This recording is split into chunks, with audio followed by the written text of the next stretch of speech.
Welcome back, everyone, to another session on CommCon 2020 virtual.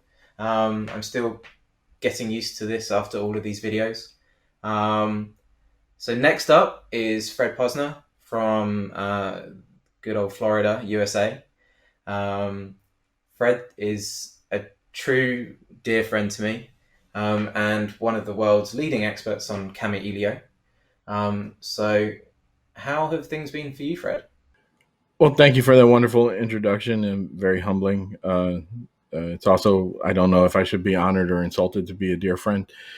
It's been an interesting 4 months in terms of everything, of course. I'm very sad to not be there in person, but with the way that Florida is handling the virus, I'm pretty happy that I'm not bringing friends with me.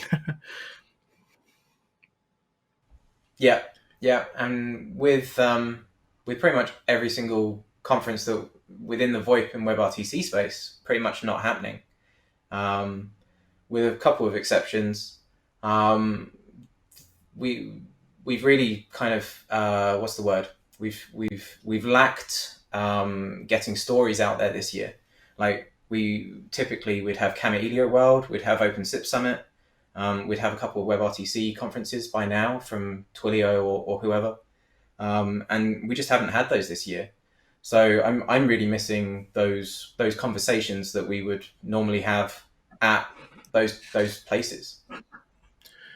It's not only that for me. It's I've talked about how this community is incredibly important to me, and every we lost the bakery over COVID, and we would have lost it in March, but because of this community, because of people like Dave Horton, Tony Lewis, Michael White, the bakery lasted until the beginning of June. And this is a community that kept a business running. It's a community that's called me whenever there's a hurricane. When I need help, I don't even have to ask for it. And I incredibly miss seeing everyone at these events.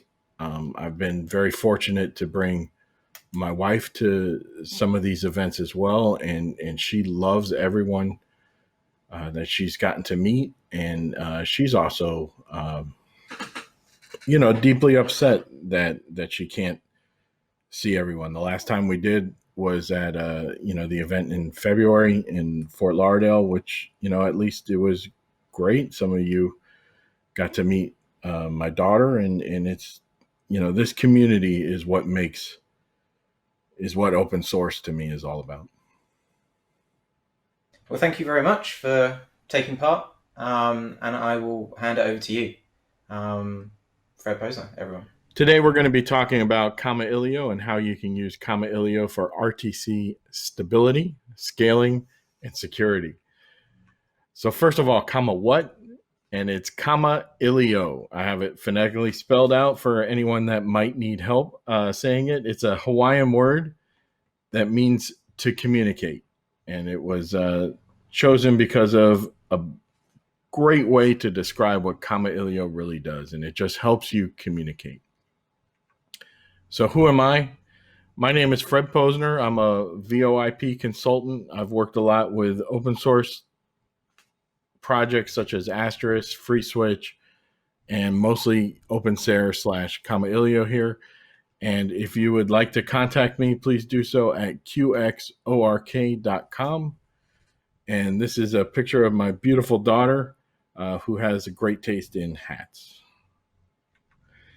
So today we're going to talk a little bit about what is Kamailio, what isn't Kamailio, why would you use Kamailio, some of the key features, some deployment examples, scaling, securing, and then I'm going to talk very quickly about API Ban, which is a project that I started earlier this year, January 1st. You can't get much earlier than that. What is Kamailio? Kamailio is a SIP proxy server, a SIP registrar, a location server, an application server, dispatcher, and a WebSocket server, which is our way of saying we can communicate with WebRTC. Kamailio does everything SIP, and it's an amazing SIP proxy. It can be used as part of a total package. And this is one of the slides that I see all the time used for Kamailio. It's one that we have right on the kamailio.org website. What I like about this side is it tells you that whatever you're building, you're going to have a lot of different pieces. Kamailio is a central piece of your communication platform. So whatever you want to build in terms of your unified communication platform, Kamailio is generally a great foundation to build that upon. Now, what isn't Kamailio? Kamailio cannot be a SIP phone. It cannot be a media server. And it cannot be a back-to-back user agent. So some open source software that can work with that is Asterisk and FreeSwitch. Those both handle and manipulate media. They can both be SIP endpoints, and they can also be back-to-back user agents.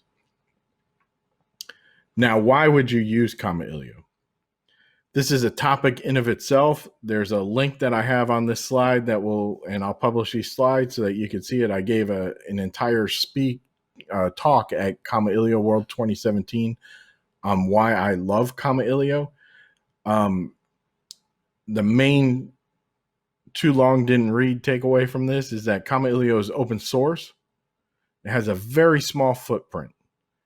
It is extremely fast. It's modular, so you can load in what you need. It plays well with others. So from open source software to proprietary software, Kamailio helps you integrate communications. Now, Kamailio is almost 20 years old, so it has a proven track record of being stable and being able to process whatever you need. Some of the key features that you can work on with Kamailio include basically RFC 3261 and everything dealing with SIP for registration, location, proxy, redirect. And I'm going to have a lot of items on my slides here, and I'm going to go through them. So again, I'm going to make these slides available for you. I don't want to sit here and be one of those guys that just reads what's on the screen. So I'm going to be not saying everything that you're going to be looking at. It also can handle SIP routing. By nature, SIP can be stateless. And so Kamailio really excels in being a stateless SIP proxy. But through some of those aspects, you have NAT traversal and different types of protocols that are fantastic. Now, where we can really help you is in bridging aspects, and that's where some of the transport layers that we can talk to, such as UDP, TCP, TLS, come in together, because you can talk and bridge UDP and TCP, TLS and UDP, IPv4 to IPv6. If anyone's been reading recently, Apple just came out saying that their applications can run faster in IPv6. Kamailio can help you integrate your application on IPv6 and yet still communicate with an IPv4 backend when needed and handle that kind of transportation bridging for you, as well as WebRTC bridging to whatever network you need, whether it's a PSTN or just SIP servers.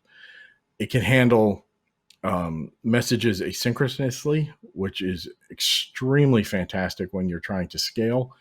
And it can also have make use of the built-in distributed message queue for high availability.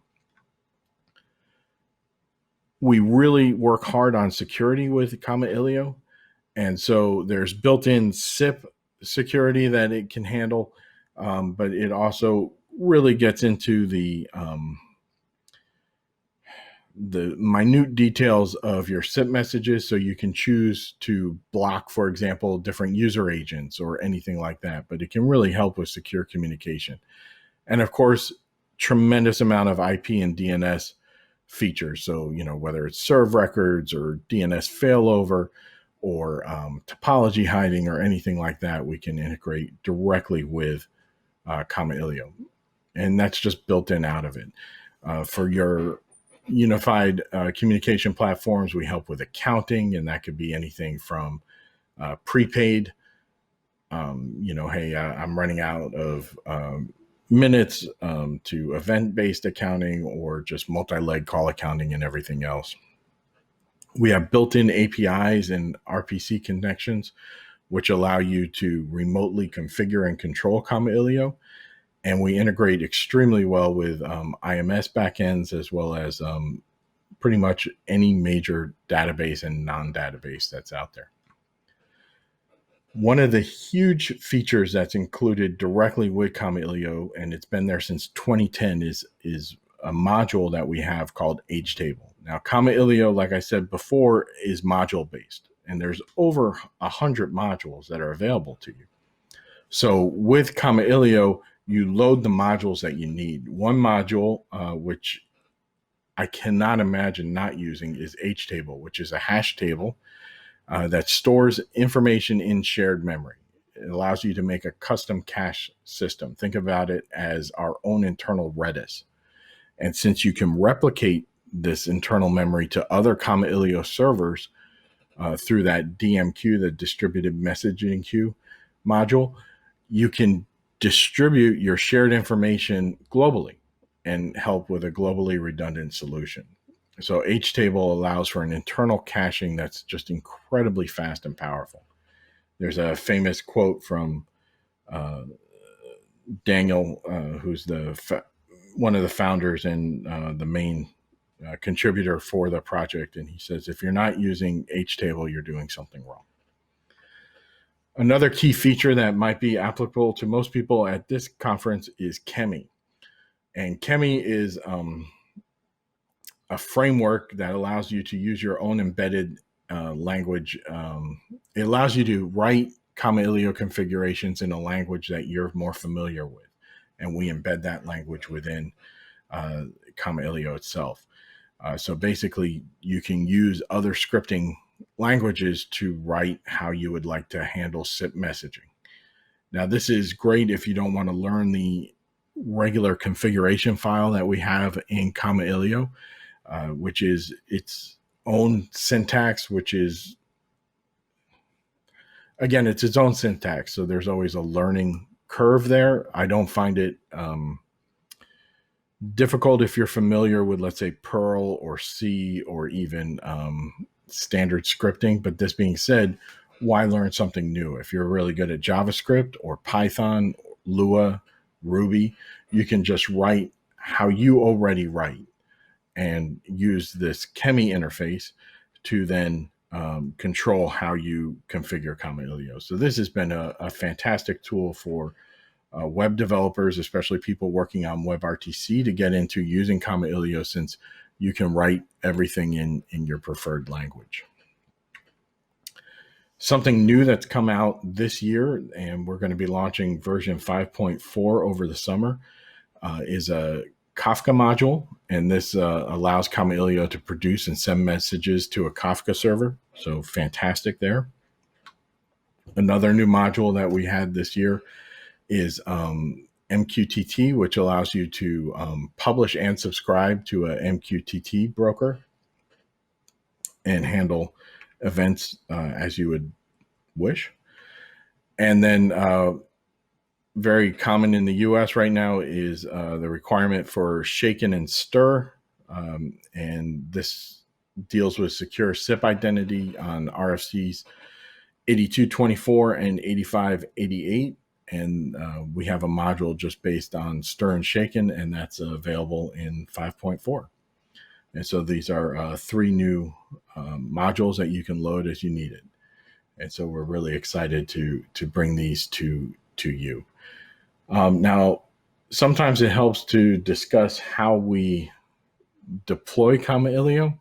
And so I'd like to go with just some examples in terms of that. So the classic deployment is a simple SIP proxy. And so you would have Kamailio sit between your main PBX and the internet or the PSTN. And so all SIP traffic would then go through Kamailio, which could handle your security and reduce the load and protect your phone system. So this is a classic deployment to provide security and stability for your existing PBX. Now, with this same aspect, you can now immediately open up different bridging aspects. So on your PBX, you have, for example, it's an older PBX and it only runs IPv4 and it only runs UDP. But now you're, especially with COVID, you are allowing people to connect from their homes. They might only have IPv6 addresses, and you're going to want to have secure encryption for those endpoints. You don't want to give out your credentials, and you might want to have secure voice traffic as well. So Kamailio can easily bridge that for you by acting as an IPv6 bridge for your IPv4 PBX, as well as taking TLS connections from one side of the internet and then bringing them to UDP connections for your PBX. As far as your PBX is concerned, your local users are just wherever that Kamailio box is. So it's right there on your LAN. The PBX thinks that they're a local user. It's just connecting to them via UDP, and then everything that's going to your remote users is encrypted via TLS and SRTP, as well as, whether it needs to be IPv4 or IPv6. Another deployment example might be integrating WebRTC. So you could have where users are connecting from WebRTC to, let's say, Janus, and then Janus can talk WebRTC to Kamailio and, maybe go directly to an endpoint. Or you can have Janus talk SIP, and Kamailio would take that and bring that to your PBX.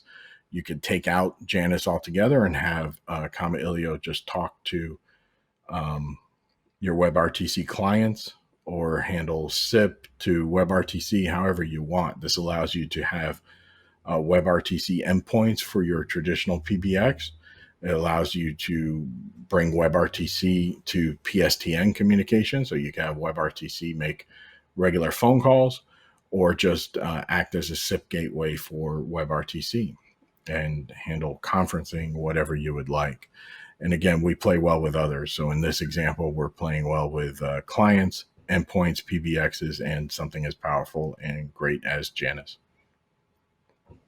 And again, with Janus, we could talk WebRTC, SIP, whatever you'd like. And that would work for most WebRTC servers as well. When you start talking about some of the failover opportunities that are available to you in Kamailio, that's where it really gets to shine.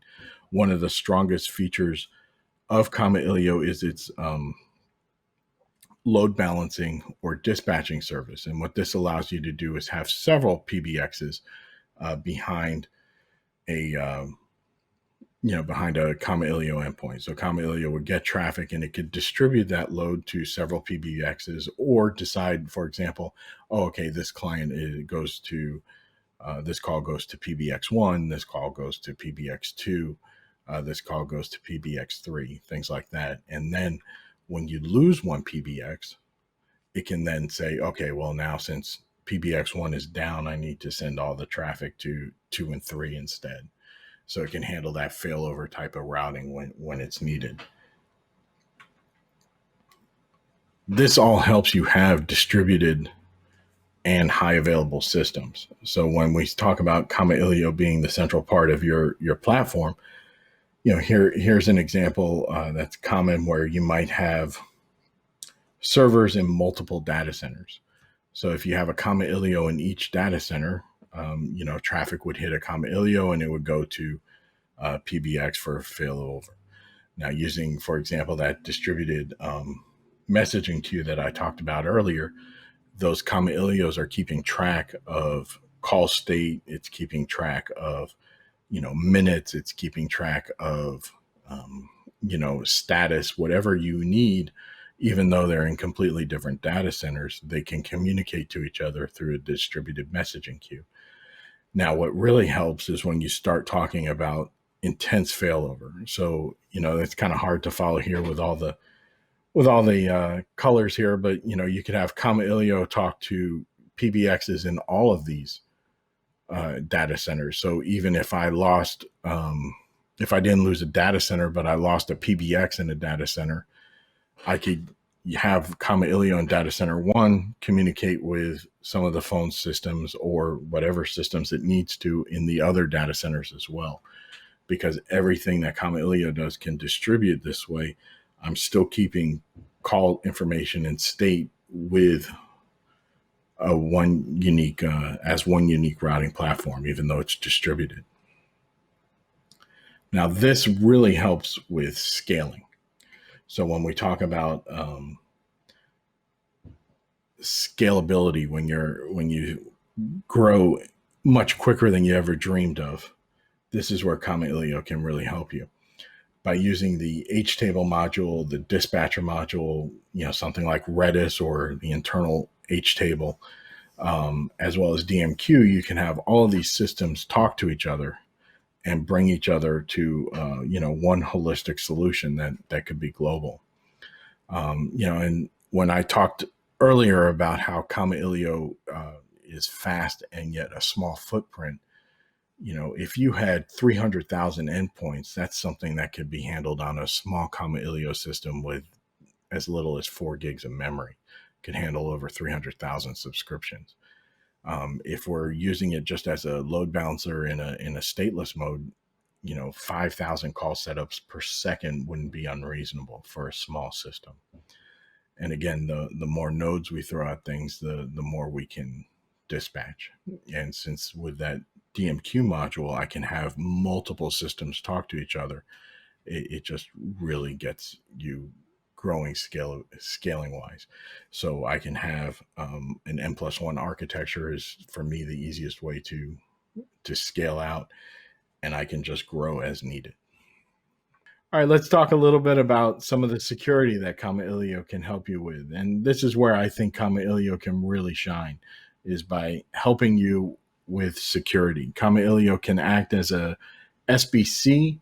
However, there's a whole debate as to what an SBC really is. I think the authoritative piece on that comes from Alex Balashoff, who did an amazing write-up on, SBCs, Kamailio, and what one is or not. I like to think of Kamailio as a SIP edge router that can handle what you would traditionally think of as SBC. And so with that, some of the aspects that Kamailio can provide include using the permissions module, Pike module, SIP inspection, and GeoIP. Now, what we can do is we can make sure that, and this is the bottom line with security, we can make sure that the traffic that needs to get to the media servers or endpoints gets there, and the traffic that should not get there is ignored. And you can do this by simply ignoring it and not responding. You can send them specific error messages if you'd like, or any combination thereof.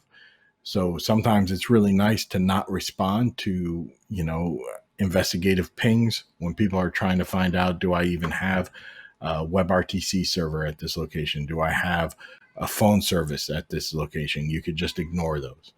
And we could do that by using, for example, SIP inspection, which would just look at some of the traffic that's coming into you and block it based on user agent, or block, hey, I see something that's a malformed SIP message. I'm just going to ignore it. I'm not even going to send a response. If I see SQL injection in my SIP, there's no reason for me to send an error message, right? There's no good message that comes at me with SQL injection, so I could just ignore it. But you could choose to, send an error response if you wanted to. Through the permissions module, we can use IP-based routing, so I could give certain permissions to blocks of IP addresses or subnets. So I could say that specific addresses are allowed to make calls. Specific IP addresses are allowed to register as endpoints, or certain IP addresses cannot do functions. So I can also use it as a negative list. So I can use it as a list of people that can do things, or a list of people that cannot do things. The Pike module is a module from Kamailio that helps you with distributed or denial of service attacks, and it automatically senses flooding from certain IP addresses and just blocks automatically that traffic. So very good when you're starting to see some flood of traffic from a specific IP address. And again, you can say, all right, well, my carrier is not someone that should be considered ever a flooding agent. So I can choose what endpoints I'm even allowing that pike detection to work on. So I could, let's say, not have this ever target my carriers. The SIP inspection, like I said, can do anything from SQL injection to user agent, and I have GeoIP modules that allow me to block specific regions of the world. So I can say, if I'm having a European deployment, that I don't need to have any traffic from the Asia Pacific area or the United States even come to my servers. So if I see an IP from those regions, just completely block it. With other modules such as HTable, where I can keep track of communication, I can block by, for example, calls per second. I can keep track of how many calls per second are from a specific endpoint or authorized user, or IP address, or company. I could keep track of, okay, this company has more than 20 simultaneous calls. This company has, I'm only allowing the entire company to have 10 calls per second, for example. And anything above that, needs to be blocked. Or, for example, maybe it's a monetary reason. You have to charge them to the next level, or it's just a security reason that, hey, I need to switch them to a different, mechanism if they're going to be sending me that much traffic. So you can use whatever aspects you want for security, from access as well as security for items that might cost you money, whether it's bandwidth or liability for fraud. And let's face it, the amount of fraud attacks on our systems out there, whether it be WebRTC or SIP, is just astronomical. So speaking of fraud, earlier this year, I started a project with some help from LOD called API Ban. An API Ban is an API, and you can go to apiban.org and get a free API key. It integrates with Kamailio immediately, although we do provide an open source Go client, which can allow you to work with Asterisk, FreeSwitch, FreePBX, NetSapiens, anything that's Nix based. Although technically, since it's Go, it could work on Windows. Although I don't think Windows has IP tables, which would be on the Go client. But anyway, there's also integration into Drachio, thanks to Dave Horton. And with API Ban, we have honeypots throughout the globe, and we're just detecting people that are attacking SIP servers. And we keep track of these IP addresses, and we manage them, and they're rotated on a timely basis. And you can just automatically block traffic from your systems from IP addresses that are known to be up to no good. And by only allowing specific honeypots that we control, we can keep the quality of information high. And this allows us to make sure that you don't have false positives. And we're very happy to provide this service. And again, it's a free service. It's a simple API base, so you could integrate it to whatever application you would like. And, hopefully this will help you protect your servers. With that, I'd again like to say that with the times that we're having now, I think a great usage of Kamailio is to connect remote workers to internal legacy systems. So whether you're doing that through WebRTC clients or remote, phones or soft phones, I really think that some of that bridging aspect is available and might help you in might help you allow people to continue working and communicating in a safe way. I do have, and I'll link it in the slides, a example of how to do one of those bridges, in just the regular Kamailio structure and config file. However, again, through Chemi, if you're more of a web developer, you could do it in a language that you prefer. I'm very grateful to Dan for having CommCon here, and it's an honor to be a part of this. It's a conference that I've been honored to support. Far from home, unfortunately, and I'm looking forward to next year's already. And so, with that, if you have any questions, I'll be available in some of the matrix rooms, and you can go to kamailio.org, where we have extensive volumes of communication available. And hey, I don't bite. Contact me through qxork.com. And with that, I'm going to send you back to Daniel. Thank you. So I don't want to detract too much from Q&A in just a minute, which will be over on riot.commcon.xyz, and then we'll probably hook up a Jitsi room somewhere, and all the details will be in Riot. So sign up to Riot to chat in a matrix room. The details will be in the description below. But while I was listening to Fred, I went, oh, well, Fred has supported CommCon both years without being there personally.